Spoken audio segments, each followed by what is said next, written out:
ආයුබෝවන් ශ්‍රී රාජමාතා ශක්තිපීඨය තුලින් විශ්ව මාතාවගේ දහම් කොට්ඨාසයන්හි ඇතුළත් මා ලබාගත් අවබෝධ කරගත් දහම් දැනුම් ආධ්‍යාත්මික ශක්ති භාවනා වඩන්නන්ට යෝග භාවනා වඩන්නන්ට වරම් ලාභීන්ට දේවගතියන්ට දේව භක්තිකයන්ට අවබෝධය පිණිස අදහස් හා පණිවිඩ ප්‍රකාශ කිරීමට මම බලාපොරොත්තු වෙනවා.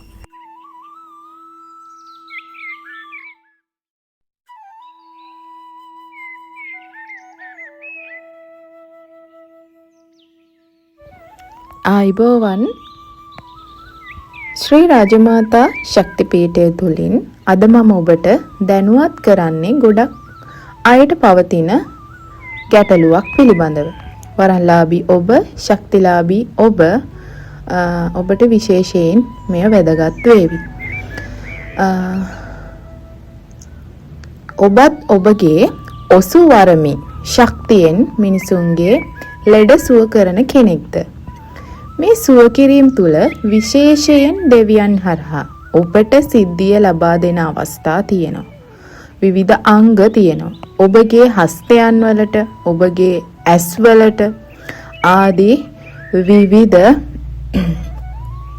අංගයන් හරහා ඔබට මෙන්න මේ බලයන් නිකුත් කරනවා.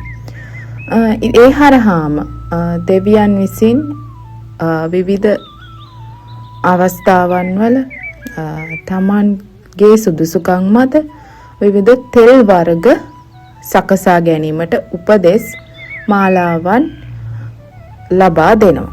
මේ ආදී විවිධ ඖෂධ පැත්තෙන් සුව කිරීම නිර්මාණය කරන්න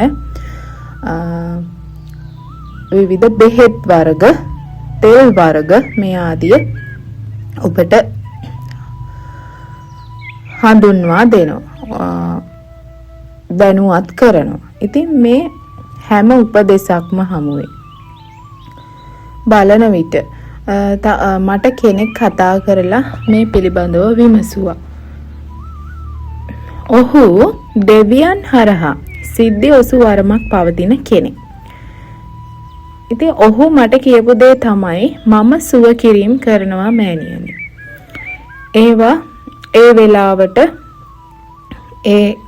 ඔහුගේ පිහිට පතාගෙන ඉන්න සියලුම මිනිසයන්ට ගොඩක් එතෙන් එනවලු. සියලුම මිනිසයන්ට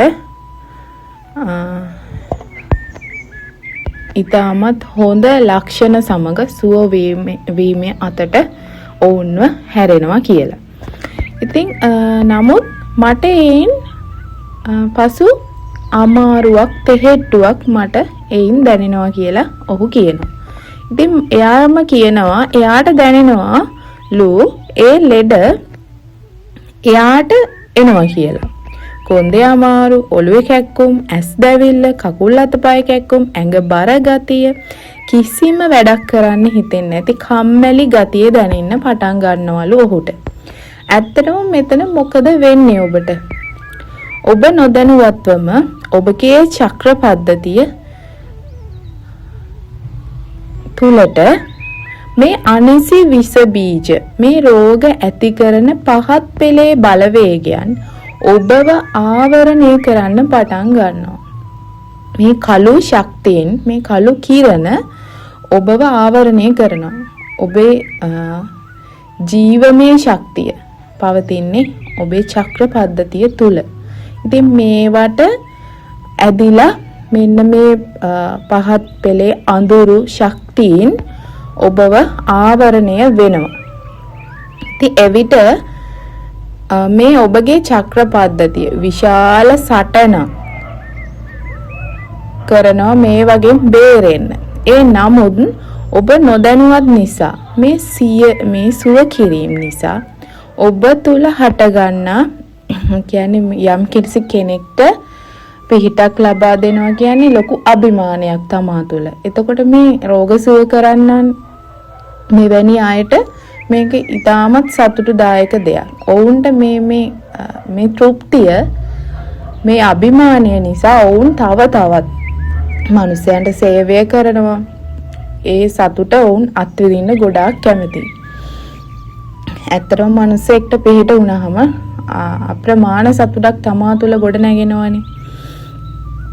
ඉතින් ඒ නිසා මෙන්න මේ தത്വයට වුන් පත් වුණාට පස්සේ ඔවුන්ට මේ පිළිබඳව ගාණක් නැතුව යනවා.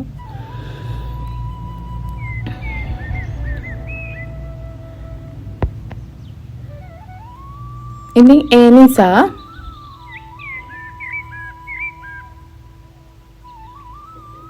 ඔබ දන්නවද ඔබට මෙන්න මේ අඳුරු ශක්තියින් මේ අඳුරු ශක්තියින් හරහා එන විස බීජ මේ දේවල් නිදන් ගත වුණොත් ඔබට සිදුවෙන දේ ඔබ දන්නවද? හොයා ගන්නවත් බැරි ලෙඩ රෝගවලට ඔබ මුහුණ දීමට ලක් වෙනවා.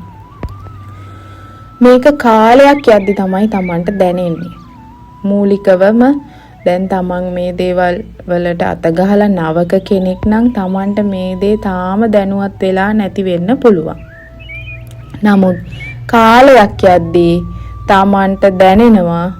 එතකොට මුළු ජීවිතේම විනාශ වෙලා ඉවර වෙන්න පුළුවන්.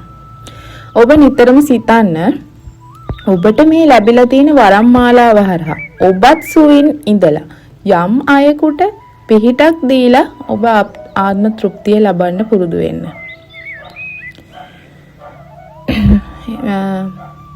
ඒ පුරුදු වීමට ඔබ සුදුසුකම් ලබන්නේ කොහොමද කියලා ඔබ නිතරම කල්පනා කරන්න, බුද්ධිමත් වෙන්න.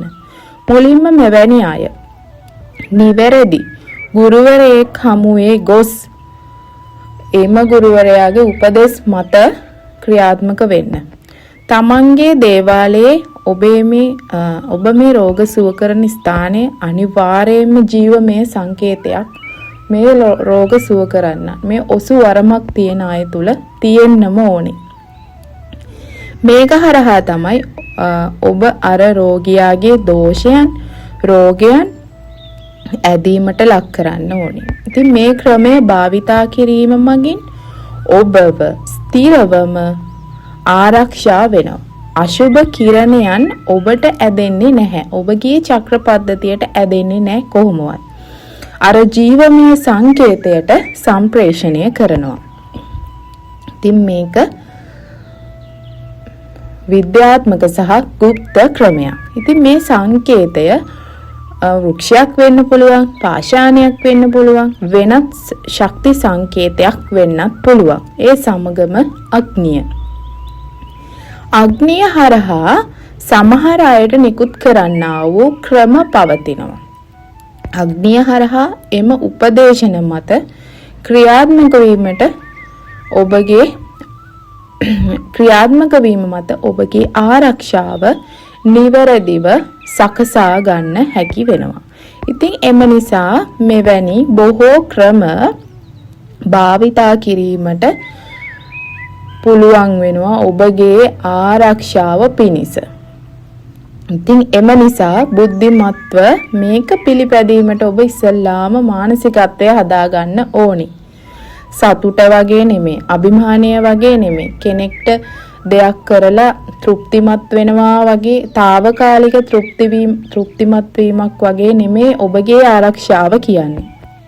ඉතින් නිසි ආකාරයට මෙම ආකාරය ක්‍රියාත්මක භාවයට ලක් කරගන්න. සමහරු හිතන්න පුළුවන් දෙවියන් දුන්න වරමින් දෙවියන් මාව ආරක්ෂා කරන්න ඕනි කියලා. නමුත් කිසිසේත්ම ඒක නිදසුන නෙමෙයි. කොහෙත්ම මෙවැනි පටු ආකල්ප මත ඔබ කිසි දිනක රැඳෙන්න එපා. ඔබවම තමා අගාධයට වැටෙන්නේ. ඒක ඔබගේ ආකල්ප, ඔබගේ මතයන් තුල ඔබ හටගන්නා පටු ආකල්ප. ඉතින් ඔබව ආරක්ෂා කරගත යුතුයි. දෙවියන්ගේ මඟ පෙන්වීම මත ඔබට ප්‍රදානය කරන මේ වරම් මාලාවන් දුන් පමණින් දෙවියන්වත් ඒ හරහා එන බලවේගයන්වත් මේ දොස් අරගෙන යන්නේ නැහැ. ඒවාට තමයි මෙවැනි ක්‍රම පවතින්නේ. ඒ නිසා ඔබ මේ පටු ආකල්ප වලින් වහාම මිදෙන්න ඕනේ. මේ தත්ත්වය වෙත ඔබට යන්න ඕනේ නම් තවත් ගැටලුවක් කෙනෙකු මගෙන් විමසුවා. ඔහු පැවසුවේ මෑණියනි මම අත තිබ්බ ගමන් කෙනෙකුගේ වේදනා අමාරු සමනය වෙනවා කියනවා. ඒ නමුත් නැවත පැයෙන් දෙකෙන් යථා තත්වයට එම පුද්ගලයන් පත් වෙනවලු. ඉතින් මේකත් ගොඩාක් මේ වරම් හිමියාය ශක්තිලාභීන් ක්‍රියාත්මක වෙද්දී තියෙන දෙයක්. ඉතින් මේ ස්වභාවය බැලුවාම එම රෝගී පුද්ගලයන් තුළ විවිධ අශුභ බලවේගයන් විසින් නිකුත් කරන කිරණ නිසා එම පුද්ගලයන් රෝගාතුර වෙන්න පුළුවන්. මේ අවස්ථාවල අත තියලා එම පුද්ගලයාව නිත්තාවටම සුව කරන්න කිසිසේත්ම බෑ. ඒක ඔබ දැනුවත් වෙන්න. මේක අනික ගොඩාක් භයානක දෙයක්. මෙන්න මේ අශුභ බලවේගය තමාගේ ඇඟට එන්නත් පුළුවන් මේ අවස්ථාවන් තුළ. ඉතින් ඒ නිසා ඔබ මෙවැනි භයානක දේවල් නොදැනුවත්ව හෝ කරන්නවත් යන්න එපා. කිසිම අවස්ථාවක එහෙම දේවල් කරන්න යන්න එපා. මේ පුද්ගලයන් තුළ මේ නිදාන්ගත වෙලා තියෙන මේ අශුභ බලවේගයන් ඉවත් කිරීම අනිවාර්යෙන්ම ස්ථීරවම වෙනත් ක්‍රම හරහා සිදු කරන්න ඕනේ. ඒවට වෙනත් ශාස්ත්‍රීය කර්මයන් තියෙනවා. හෝම කර්මය, අග්නි හෝම කර්මයන් හරහා ආදිය විවිධ දේවල් හරහා මෙම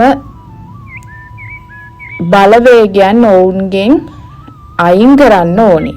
ඉතින් මේවා නිකන් උලුක් වෙලා කැක්කුම් මල්ලන ඒවා වගේ ලෙඩ රෝග නෙමෙයි. කාලක සිට සිරුර පුරා ප්‍රසාරණය කරලා ලෙයටම සම්බන්ධ වෙලා පවතින මෙවැනි දෝෂයන් රෝගයන් පවතින්නේ. මේ දෝෂයන් තමයි මේ ඇඟ රෝග කරලා තියෙන්නේ. ඒ නිසා දෝෂය අයින් කරන්න ඕනේ මුලින්ම. ඉතින් මේ പ്രേත ගණේ යක්ෂ ගණේ බලවේග ඔවුන්ට කා වැදිලා ඉන්නේ. නිදන්ගත වෙලා තියෙන්නේ. ඔවුන්ගේ චක්‍ර පද්ධතිය පවා අල්ලගෙන ඉන්නේ. ඉතින් ඒවා ඉවත් කරන්නම ඕනේ. අත තිබ්බා කියලා ඔවුන්ගේ මේ ශරීරයේ රෝග එහෙම නිත්තාවටම සුව කරන්න බෑ. මොකද ඔවුන් ඇතුළාන්තයෙන්ම විනාශ වෙලා ඉන්න නිසා. එහෙම ඒවා කිසිසේත්ම ඔබ නොදැනුවත්ව අත ගහන්න යන්න එපා. ඔබටත් වෙන්නේ ඒ තත්වයට වැටෙන්න. ඉතින් එම ක්‍රම ඔබ නොදැනුවත් වෙලා නම් බොහෝ දුරට ඔබ මෙය සොයන්න, උපදෙස් ලබා ගන්න, ඉගෙන ගන්න දෙවියන්ගෙන් ඔබ අවසරය සහ දෙවියන්ගෙන් ඔබට අවසරය එම ක්‍රම උපදෙස් මාලා ලබා ගන්න අවසර මේ සියල්ල ලබා ගැනීමට විශේෂයෙන්ම දැනුම සහිත ගුරුවරයෙකු ඔබට අත්‍යවශ්‍යම වෙනවා. එම උපදෙස් මත තමයි ඔබ මේ දේවල් ඉගෙන ගන්න ඕනේ. ඉතින් මේ නිසා අප්‍රමාණ සේවාවක් කිරීමට හැකි ඔබ ඔසු වරම් හිමි ඔබ මේ ඊටමත්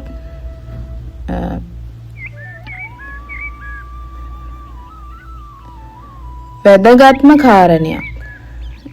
ඔසු වරම් හිමි ඔබට ඊටමත්ම මේක වැදගත්ම වෙනවා තමන්ගේ ජීවිතයේ. ඔබගේ ඇතිවීම සහ නැතිවීම ඔබගේ නොදැනුවත්භාවය මත සිදුවෙන දෙයක්. සහ නැතිනම් ඔබගේ පඬිතකම නිසා සිදුවෙන දෙයක්. ඉතින් මේ සත්‍ය ඔබ වටහා ගන්න ඕනේ ඔබගේ වරමේ ස්වභාවය අනුව. ඒක පවත්වාගෙන යාමට සුදුසු අනුපිළිවෙත් මේ ආකාරයට නිර්මාණය කරගෙන අන් අයට පිහිටක් ඔබ ලබා දෙන්න. මොකද මෙවැනි අය කරන්නේ ලොකු සටනක්. පොඩ්ඩක් මිස් වුණොත් වරමත් නැහැ. තමන්ගේ තියෙන නිරෝගී භාවයත් නැහැ. ලෙඩ ගොඩක් විතරයි තමන්ට උරුම වෙන්නේ. එම නිසා වරම්ලාභී ඔබ, ශක්තිලාභී ඔබ මෙවැනි ආකාරයට මෙම ක්‍රමයන් තම දේවාලයේ සකසා ගන්න, සුව කිරීම කරන තැන නිර්මාණය කරගන්න, උපදෙස් ලබා ගන්න, ඉගෙනගෙන ඒ හරහා එම දැනුමින් ඔබ යම්කිසි කෙනෙක්ට එම ශක්තියින් භාවිතා කරලා පිහිට ලබා දෙන්න. ඉතින් මේ ආකාරයට ඔබ නිවැරදි ගමනක් යන්න පටන් ගන්න. ඉතින් මම හිතනවා ඔබට මේ හොඳින් අවබෝධ වෙයි කියලා. නැවත මෙවැනි වීඩියෝ එකකින් මම ඔබ හමුවට එන්නම්. ගැටලුවක් ඔබ තුල තියෙනවා නම් මාගෙන් විමසන්න.